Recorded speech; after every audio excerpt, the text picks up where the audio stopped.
ये हमारे गुरुजी ने हमें पहला ये शिक्षा दी थी। मैं डॉक्टर्स के साथ तो कई बार शेयर करता हूँ। जब मैं अपने गुरुजी के पास पढ़ता था तो मैंने उनसे एक प्रश्न किया था कि एक अच्छा चिकित्सक बनने का मंत्र बताइए।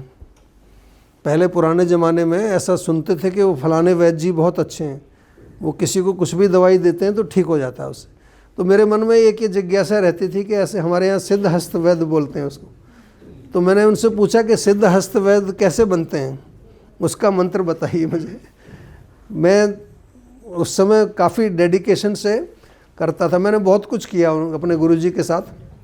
वो मुझे सिखाते थे, कई प्रकार के मंत्र भी उन्होंने सिखाए, यंत्र वगैरह, कुछ तंत्र भी सिखाया तो मैं बड़ा इंटरेस्टेड रहता था इन चीज़ों में सीखने के लिए कि क्या कैसे होता है। तो उन्होंने मेरे को एक चीज़ कही थी, बहुत बिगिनिंग ईयर्स की बात बता रहा हूँ, कि आप अपनी कॉन्शियसनेस को बदल दीजिए बस। और ये सब पर लागू होता है, ये ऐसा नहीं डॉक्टर्स पर ही।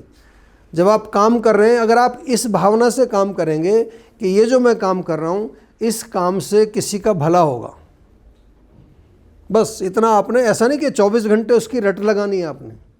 आप सुबह जब आते हैं, जब अपनी चेयर पे बैठते हैं, उस समय आप बैठ के ये कहिए एक बार कि ये जो मैं काम कर रहा हूँ, ये मैं कुछ ऐसा काम कर रहा हूँ कि जिससे किसी का भला होगा, समाज का भला होगा, रोगी ठीक होंगे। ज़रूरी थोड़ी है आप डॉक्टर ही, आप जो बैक एंड पर जो काम कर रहे हैं उनका भी उसमें हाथ लगता है, सबका सहयोग है। जो दवाई बना रहे हैं, फैक्ट्री में काम कर रहे हैं, ये तो काम ही ऐसा है।